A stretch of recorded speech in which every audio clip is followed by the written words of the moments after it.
Chers téléspectateurs, messieurs, mesdames, nous sommes heureux de vous présenter l'Église du Seigneur Jésus-Christ.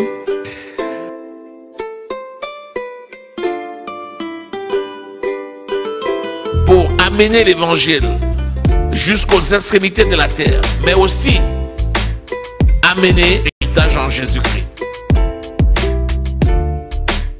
Dès lors que nous avons cru, la parole de Dieu nous a été confiée.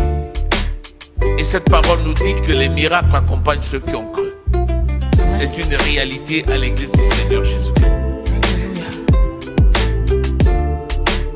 Si on fait des résultats tangibles dans nos vies et que toute l'honneur et la gloire te reviennent, au nom précieux du Seigneur Jésus-Christ, nous avons prié. Amen. Amen. Acclamons l'Éternel. Moi, je demandais, Seigneur, toi qui nous aimes tant, qu'est-ce que tu nous donnes comme message aujourd'hui? Un message simple, mais total.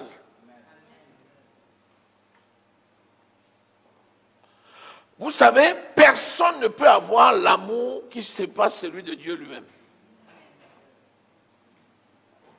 Et l'œil de l'homme ne peut jamais voir au-delà de l'œil d'amour de Dieu. Et le message que le Seigneur donne pour aujourd'hui, c'est un message essentiellement d'amour.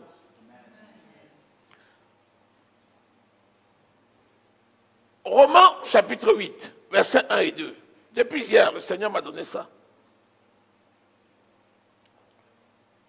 Il n'y a donc maintenant aucune condamnation pour ceux qui sont en Jésus-Christ et qui vivent non selon la chair, mais selon l'esprit. En effet,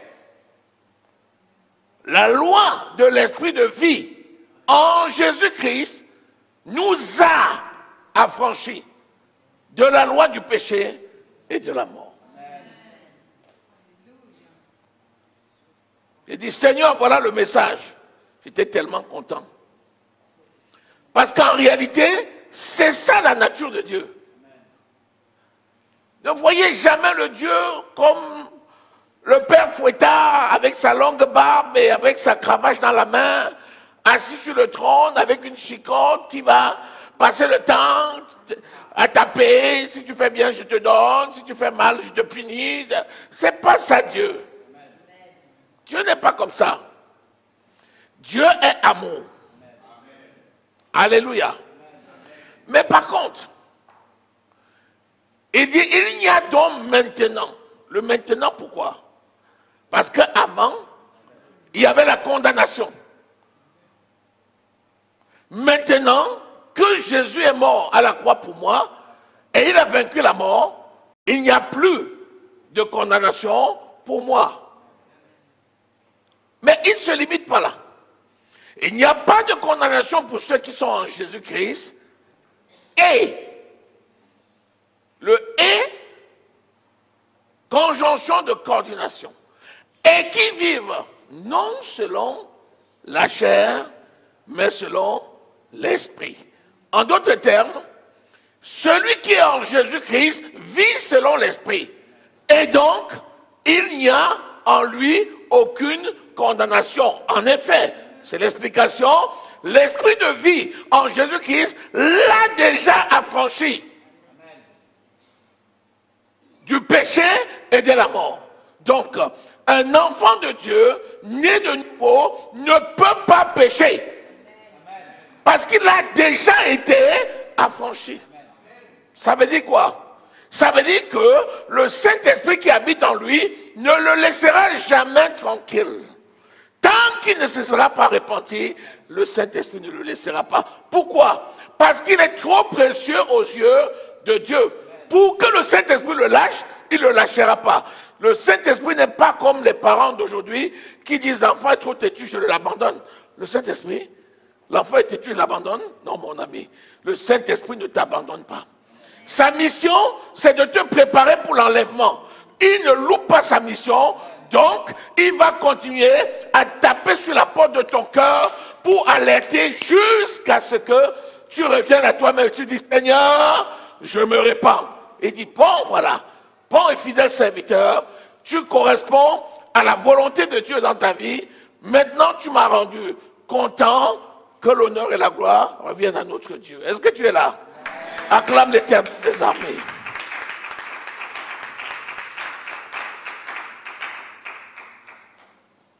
Si on lit à l'envers, il y a donc condamnation pour ceux qui ne sont pas en Jésus-Christ et qui vivent non selon l'esprit, mais selon la chair. En effet, la loi de l'esprit de vie en Jésus-Christ ne les a pas affranchis de la loi du péché et de la mort. Est-ce que vous voyez comment on peut lire à l'enfer? Ça veut dire que si pour quelqu'un, Jésus n'a pas accompli l'œuvre de la croix, la deuxième lecture le concerne. Mais si Jésus a accompli pour toi l'œuvre de la croix, c'est la première lecture qui te concerne. Est-ce qu'on est bon? Est-ce qu'on est bon? Éphésiens 4, lis le verset 27. Dieu ne peut pas te lâcher. Donc ne t'offusque pas quand le Saint-Esprit te rappelle que tu es sur le mauvais chemin. Ne t'offusque pas, parce que le Saint-Esprit t'aime trop pour t'abandonner. Lis le verset 27. Oui, lis le verset 26 et 27. Si vous vous mettez en colère, ne péchez point, que le soleil ne se couche pas sur votre colère, et ne donnez pas accès au diable. Si vous vous mettez en colère, ne péchez point. Que le soleil ne se couche pas sur votre colère et ne donnez pas accès au diable. Ça veut dire quoi? Ça veut dire que si on demeure dans sa colère et que le soleil se couche sur ta colère, tu donnes accès au diable.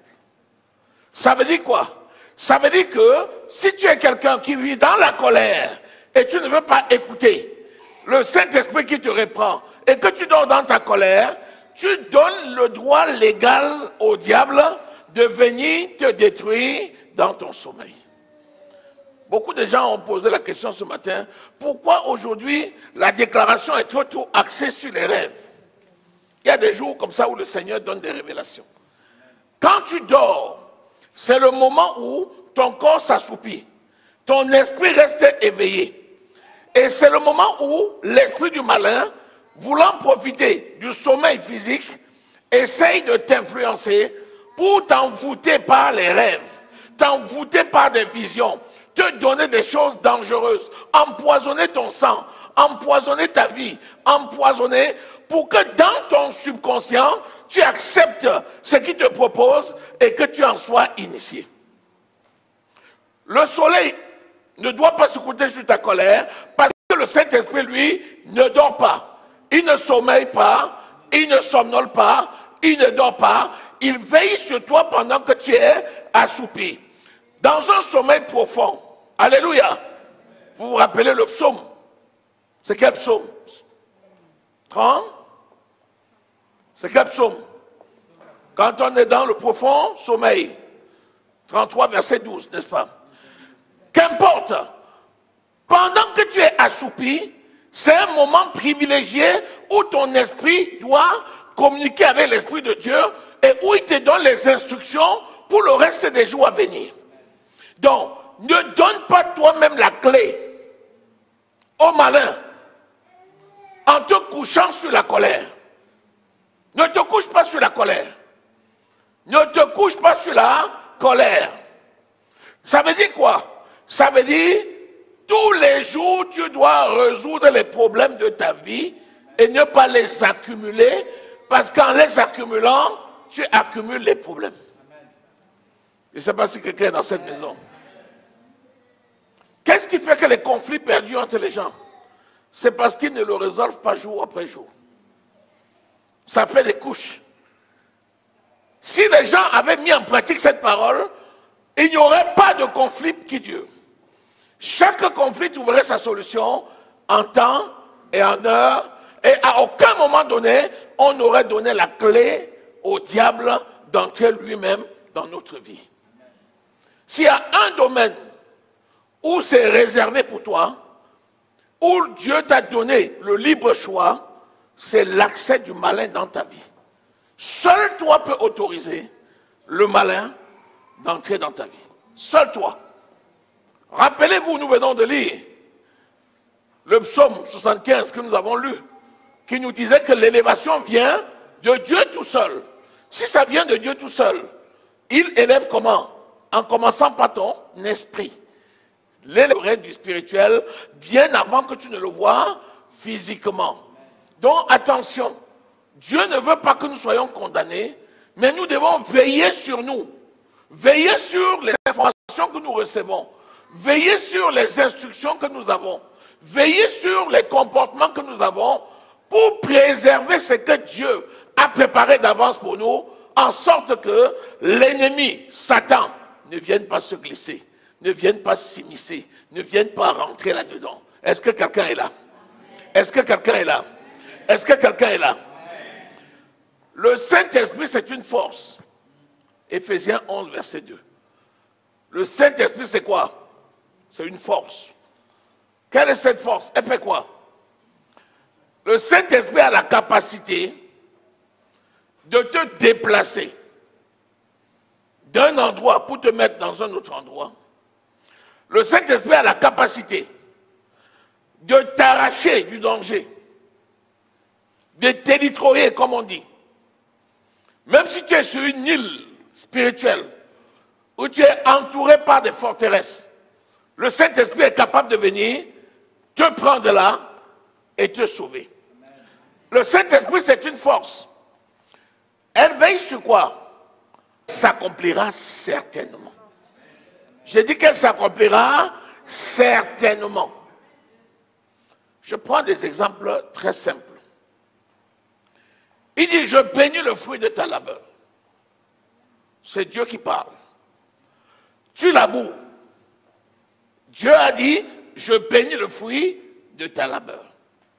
Quand Dieu a dit, je bénis le fruit de ta labeur, qu'importe le vent, qu'importe la tempête, qu'importe les personnes qui viennent s'aimer les mauvaises herbes, qu'importe les situations au moment où tu sèmes, une chose est certaine, cette labeur-là est bénie. Si tu vois le sens du vent, tu décides d'arrêter le travail, ça c'est ton problème. Si tu regardes ceux qui te menacent, tu décides d'arrêter le travail, ça c'est ton problème. Si tu regardes aux circonstances et à la sécheresse, tu limites ton travail, ça c'est ton problème. Mais si tu plantes ta sémence, comme le Saint-Esprit te l'a dit, qu'il vente, qu'il neige, qu'il y ait le soleil, qu'il y ait la pluie, qu'il y ait les gens, que ce soit désert, tu plantes comme Dieu t'a dit de planter. Rien n'empêchera à cette plante de pousser. Rien ne l'empêchera de croître. Rien ne l'empêchera de porter le fruit. Et le fruit en abondance. Rien ne va mettre à l'étroit tes greniers. Strictement rien. Pourquoi? Parce qu'en temps convenable, alors que le Seigneur a fixé d'avance, il y aura une force que personne ne peut comprendre. Une force motrice qui va venir, qui va prendre le contrôle des choses. Et il va étonner tout le monde. Tes affaires vont marcher comme Dieu avait prévu. Pourquoi? Parce que tes yeux sont restés fixés sur Jésus. Ne dévie pas de trajectoire. Ne change pas parce que tu as peur des gens. Non. Ne change pas parce que on t'a dit de changer. Non. Ne change pas parce que tu vois les gens changer. Non. Change quand le Saint-Esprit t'a dit change. Je vais te dire une chose. Dieu est constant. Quand Dieu commence quelque chose, il mène au bout. Quand tu changes tous les jours, il y a un problème. C'est qu'il y a une voix ennemie qui te parle. Quand tu commences une activité, tu n'as même pas encore fini de l'initier. Tu l'as déjà abandonné. Pour commencer une autre, tu n'as pas encore fini de la faire avancer. Tu as déjà abandonné. Pour commencer une autre, il y a problème. problème. Ça veut dire qu'il y a l'ennemi qui vient suggérer sa part. Parce que si tu écoutes à Dieu et tu fais la volonté de Dieu, au bout là-bas, tu auras toujours raison. Parce que le Seigneur lui-même, par sa force motrice, va prendre le contrôle. Regarde ta famille. Tu as cru. Ton mari n'a pas cru. Tes enfants n'ont pas cru. Certains enfants ont cru, d'autres n'ont pas cru. Tu as fait ce que tu peux. Tu leur parles de la parole. Ils semblent croire, d'autres semblent ne pas croire. Certains te suivent, d'autres ne te suivent pas. Toi, au lieu de fixer les regards sur Jésus et de déclarer ce que Jésus a dit, crois et tu seras sauvé, toi et ta famille. Et de te réjouir avec Jésus. Parce que qu'il vente ou qu'il neige, tes enfants vont être sauvés. Amen. Tu commences à porter le regard autour. Qu'est-ce que je dois faire? On te suggère des méthodologies qui n'ont rien à voir avec la parole. Tu te retrouves à faire des choses qui n'ont rien à voir avec la parole. À cet instant-là, tu arrêtes l'action de l'esprit immédiatement. Mais si tu as confiance au Saint-Esprit, tu manifestes l'amour de Dieu, tu fais ton droit de parent, tu dis, la force de l'esprit va se lever. La puissance et l'onction de Dieu. Cet enfant-là, il ne comprendra pas comment il va se retrouver à genoux en train d'adorer le Seigneur. Parfois, il va passer au travers du feu. Il va vivre des épreuves terribles. Et il se souviendra que le Seigneur avait parlé par ses parents. Et il sera obligé. Je le dis parce que les enfants aujourd'hui sont devenus têtus. Quand on leur parle, ils ne veulent pas entendre. J'ai dit aux enfants, priez, ils ne prient pas. Ouvrez la bouche, ils n'ouvrent pas la bouche. Levez-vous, ils ne se lèvent pas. Est-ce que vous savez que mon Dieu va vous punir? Quand je dis vous punir, vous allez vivre une situation où vous allez courir dire aux parents, pardon, prie pour moi. Et les parents vont prier pour vous. Et vous serez sauvés. Mais n'attendez pas cette situation-là pour plier les genoux devant l'Éternel. Pour reconnaître que les parents qui vous ont enfanté, ils ont un droit légal sur vous. Quand un père parle à son enfant, l'enfant ne te voit d'écouter. Si tu n'écoutes pas, tu t'attires les problèmes. C'est comme ça et ça ne change jamais. Dieu est Dieu. Alléluia. Quand tu es engagé dans l'œuvre de Dieu, tu es un enfant de Dieu. Quand tu es un enfant de Dieu, tu dépends de ton Père. Ton Père, c'est Dieu. Quand un serviteur de Dieu parle, c'est ton Père Dieu qui a parlé. Tu dois écouter la voix de ton Père, mettre en pratique. Si tu ne le fais pas, tu t'attires les problèmes. Quand les parents disent, lève-toi pour venir prier, tu dois te lever. Tu n'as même pas à discuter, tu dois te lever. Si tu ne te lèves pas, tu as désobéi à Dieu. Si tu as désobéi à Dieu, il va te punir. Tu vas te retrouver dans une situation, la Bible dit que celui qui aime bien, châtie bien. Dieu va te reprendre. Tu vas courir, demander aux parents, pardon, prie pour moi. Et en ce temps-là, les parents vont prier pour toi. Et tu auras la vie sauve. Est-ce que tu es là? Est-ce que quelqu'un m'écoute? Le plan de Dieu pour nos vies, c'est un plan de salut éternel. Dieu n'a pas mis de plan B. Hein? Je vous assure, quand il a créé le premier Adam, il n'y avait pas question que quelqu'un va mourir. Hein? Dieu a fait un plan A, un seul. L'homme devait venir à lui et vivre éternellement. Par Jésus-Christ, Dieu a rétabli le plan A. Le plan B a été fermé. Aujourd'hui, pour Dieu, tu es sauvé. Et pour Dieu, tu vas être sauvé. Et pour Dieu, il veut que tu sois sauvé.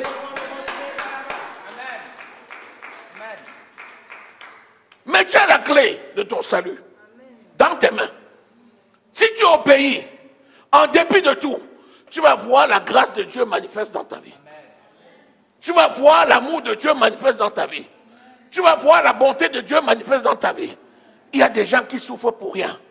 Il y a des gens qui souffrent pour rien. Il y a des héritiers qui marchent comme des pauvres alors qu'ils sont héritiers. Il y a des esclaves qui marchent sur des chevaux pendant que des maîtres marchent à pied. On voit ça aujourd'hui. Ce n'est pas le plan de Dieu pour ta vie. Est-ce que quelqu'un est dans la maison?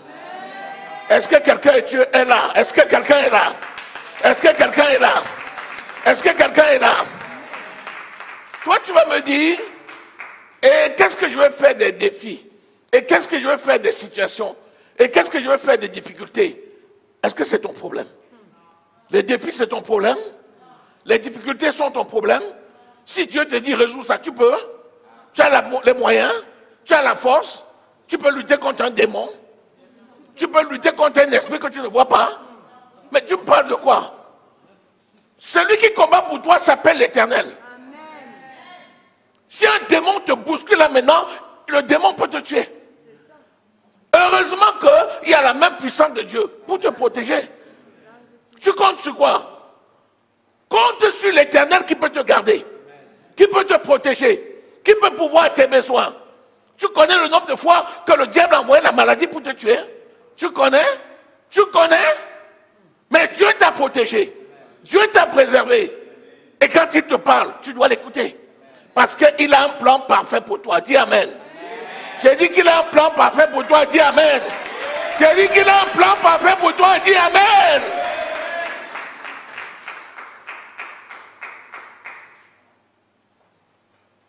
Je vais te montrer le sort qu'il réserve à tes ennemis.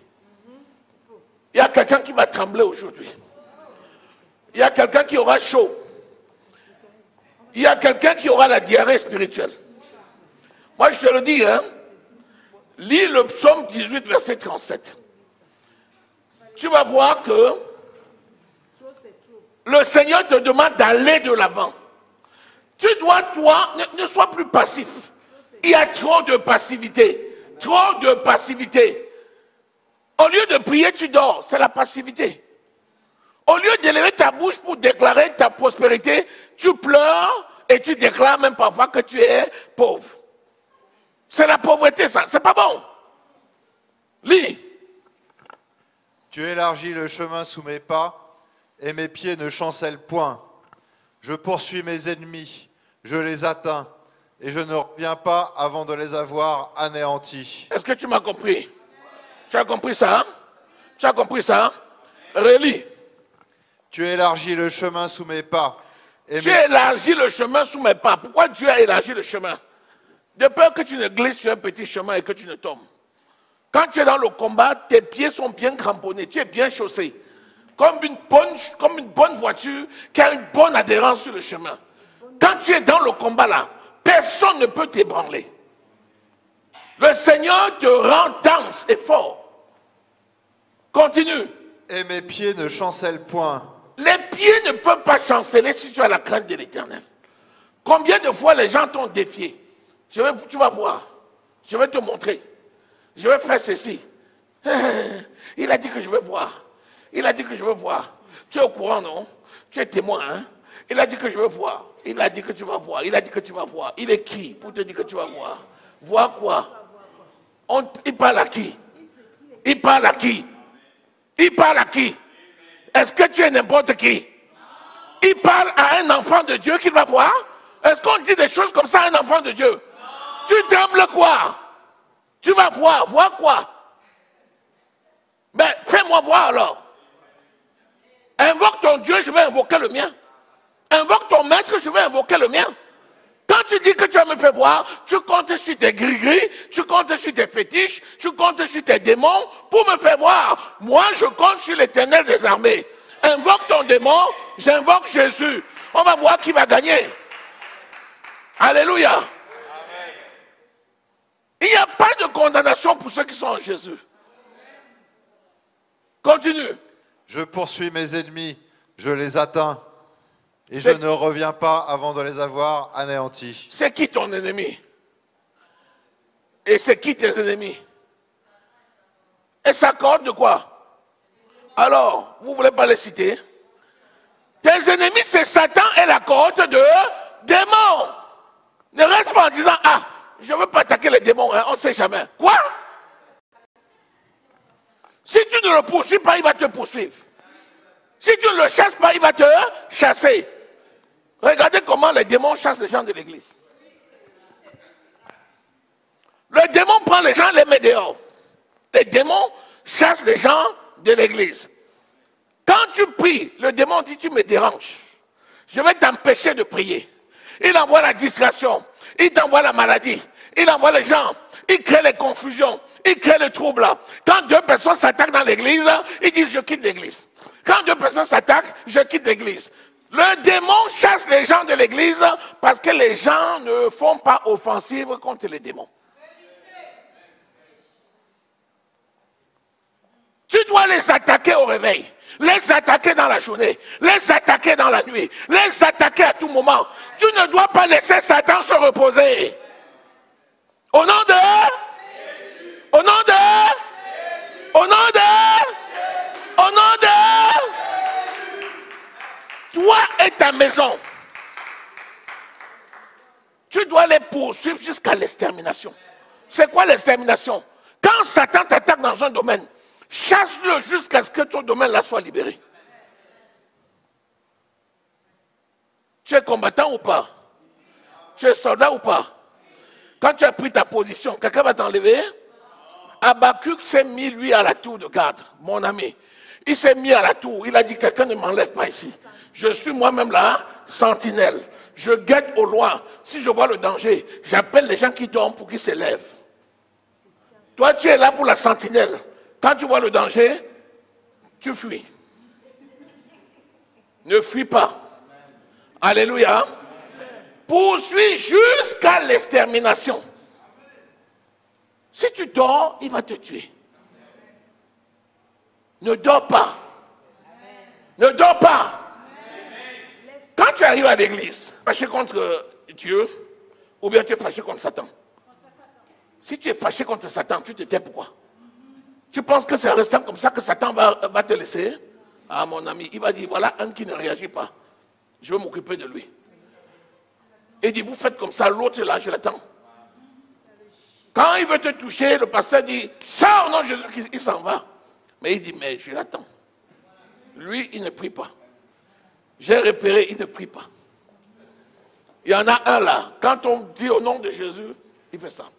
Au nom de Jésus, au nom de Jésus. Il dit, lui là, je l'attends. N'accepte pas d'être celui-là. Ce que je te dis là, c'est authentique. Hein? C'est comme ça que le diable travaille. Quand il voit un troupeau, il sait que le troupeau est fort. Il essaye de distraire et d'isoler une bête. Dès que le troupeau s'éloigne et qu'une bête se retrouve seule, il sait que cette fois-là, il va pouvoir la voir. Il va attaquer la bête pour la voir.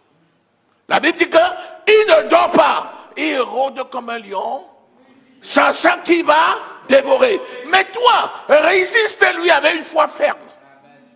En sachant qu'il est toujours comme ça, il n'a jamais changé. Alléluia.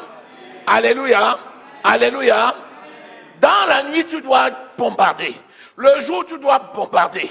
À tout moment, tu dois bombarder. À chaque instant, tu dois bombarder. Si tu ne fais pas comme ça, mon ami, c'est eux qui vont te bombarder. Est-ce que tu es là?